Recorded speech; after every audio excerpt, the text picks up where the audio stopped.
கர்த்தருடைய நாமம் மகிமை அடைவதாக. கர்த்தருடைய பிள்ளைகள் தன் சரீரமாகிய சபையை பரிசுத்தமாக வைத்து கொள்ள வேண்டும். அப்படியென்றால் சிந்தனை, பேச்சு, பார்வை, கைகள், தனது சரீரம் ஆத்துமாவை அழிக்கக்கூடிய பாவத்திற்கு விலக்கி நம் சரீரம் பரிசுத்தமாக இருந்தால்தான் நல்ல விதையாகிய தேவ வார்த்தை வரும்பொழுது நமக்குள் கிரியைகள் செய்யும். நாம் விசுவாசிகளாக இருப்பதே பெரியது என்று எண்ணாதீர்கள்.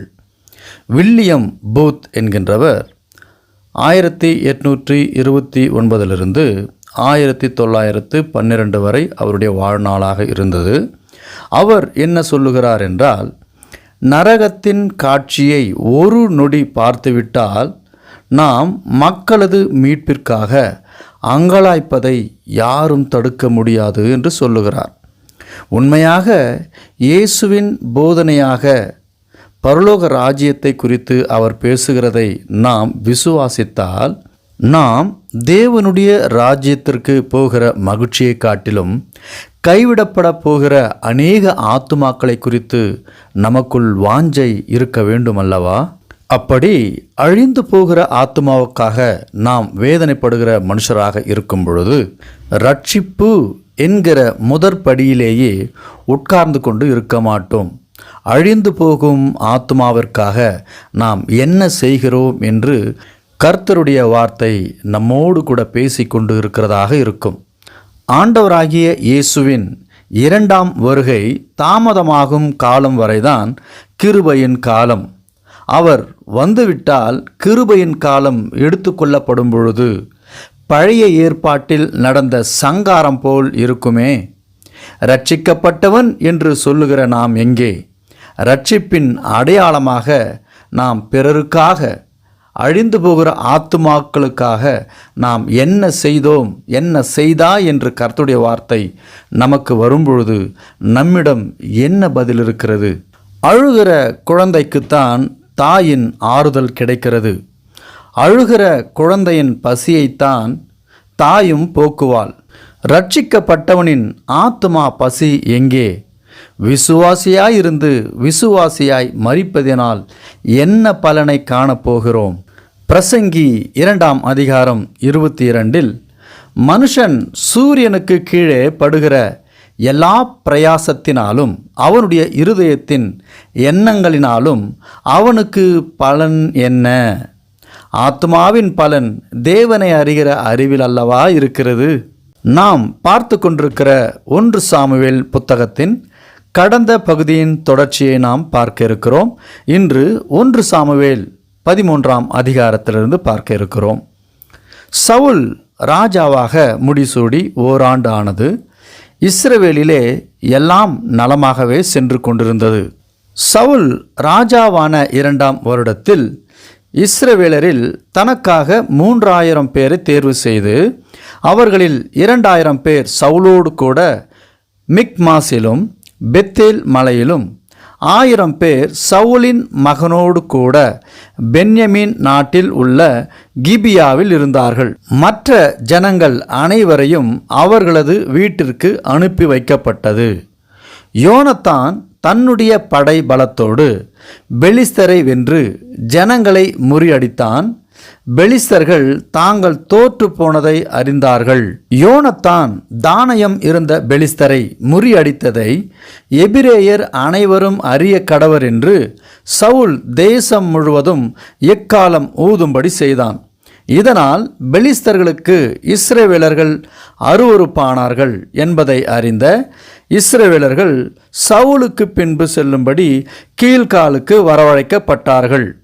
இஸ்ரவேலருக்கு முன்பாக ஓங்கிய கைகளாக இருந்த பெலிஸ்தர்கள் சவுல் ராஜாவான பிறகு அவர்களுக்கு என்ன நடக்க இருக்கிறது என்று அறியாமல் பலவந்தமாக படையை திரட்டி இஸ்ரவேலரை அதம் பண்ண யுத்தம் பண்ணும்படி 30,000 ரதங்களையும் 6,000 குதிரை வீரர்களோடு கடற்கரை மணல் அத்தனையாக ஜனங்களை திரட்டி பெத்தேலுக்கு கிழக்காக மிக்மாசிலே பதிவிருந்தார்கள்.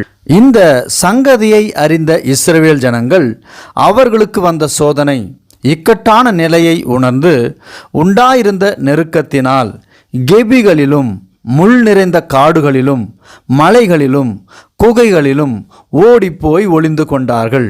இஸ்ரவேலரில் சிலர் யோர்தான் நதியை கடந்து காத் நாட்டிற்கும் கீலேயாத் தேசத்திற்கும் போனார்கள். சவுலோ இன்னும் கீழ்காலிலே இருந்தான். இஸ்ரவேல் ஜனங்கள் பயந்து சவுலுக்கு பின் சென்றார்கள்.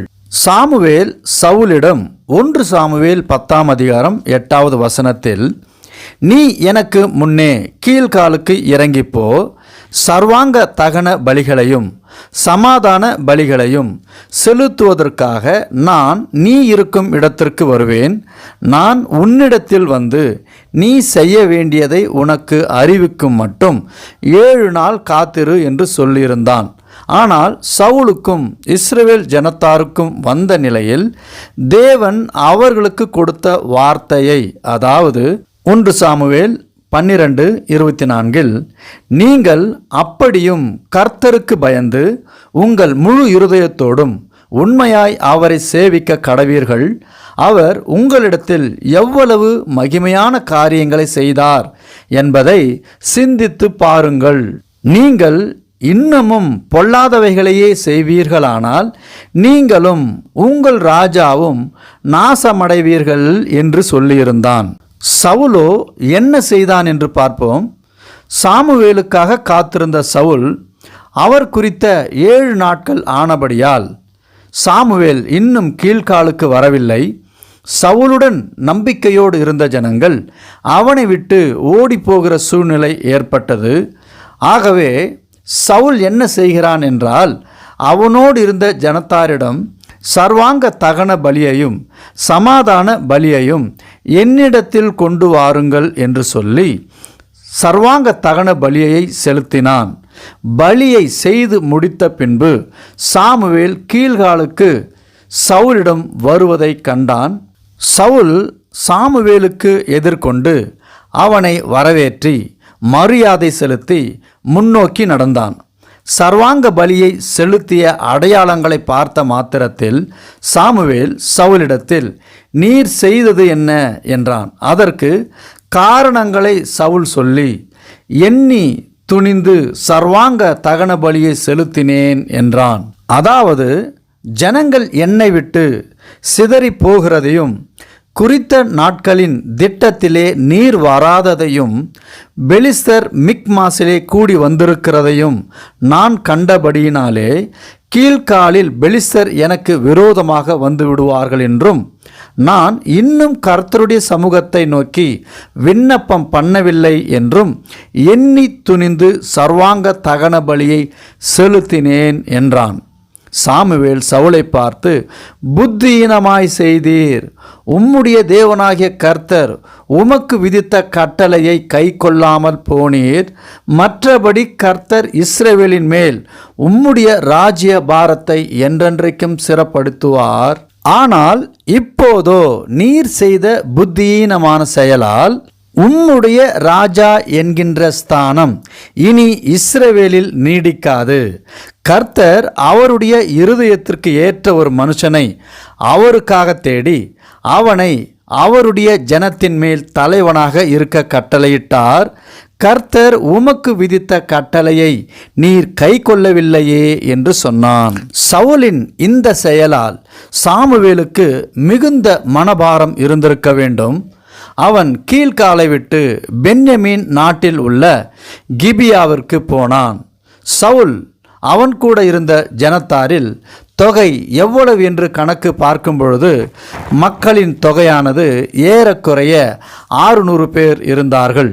சவுலும் அவன் மகன் யோனத்தானும் அவர்களோடு கூட இருக்கிற ஜனங்களும் பென்யமீன் நாட்டில் கிபியாவில் இருந்துவிட்டார்கள்.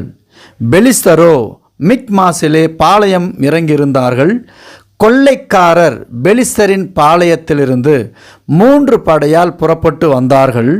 ஒரு படை ஒப்ரா வழியாய் சூவால் நாட்டிற்கு நேராக போயிற்று. வேறொரு படை பெத்தொரோன் வழியாய் போயிற்று. வேறொரு படை வனாந்திரத்தில் இருக்கிற செபோயீமின் பள்ளத்தாக்குக்கு எதிரான எல்லை வழியாய் போயிற்று. இஸ்ரவேலர்களின் எதிரிகளாகிய பெலிஸ்தர்கள் இஸ்ரவேலர்களுக்கு எதிராக ஒரு தந்திரம் பிறக்கிறது. அது என்னவென்றால், போர்க்களத்தில் வெற்றிக்கு வழிவகுப்பது பட்டயமும் ஈட்டிகளுமே. ஆகவே ஆயுத கலைஞர்கள் இஸ்ரவேலில் இல்லாமல் பார்த்து கொள்ள வேண்டும் என்று சொல்லி அதற்கான வேலைகளை செய்திருக்கிறார்கள். எனவே இஸ்ரவேலர்களில் ஆயுத கலைஞர்கள், அதாவது கொல்லன் இல்லாமையால் அவர்களிடம் இருக்கும் மண்வெட்டி, கோடாரி, கடப்பாரை, தீட்டி கூர்மையாக வைத்து கொள்ள வேண்டுமானால் அவர்கள் பெலிஸ்தரிடம் போக வேண்டிய அவசியம் இருந்தது. இஸ்ரவேலர்களிடம் அரங்கம் இருந்ததே தவிர ஆயுத கலைஞர்கள் இல்லாமையால் அரங்கம் வெறித்து காணப்பட்டது. யுத்தம் வந்தபோது சவுலிடமும் அவன் மகன் யோனாத்தானிடம் மட்டுமே பட்டயமும் ஈட்டியும் இருந்தது. அவனோடு இருந்தவர்களில் ஒருவரிடமும் பட்டயமும் எந்த ஆயுதமும் இல்லை என்பது குறிப்பிடத்தக்கது. பதிவின் தொடர்ச்சியை அடுத்த பதிவில் பார்ப்போம். அதுவரை உங்களிடமிருந்து விடைபெறுகிறேன். கர்த்தருடைய நாமம் மகிமைப்படுவதாக. ஆமென்.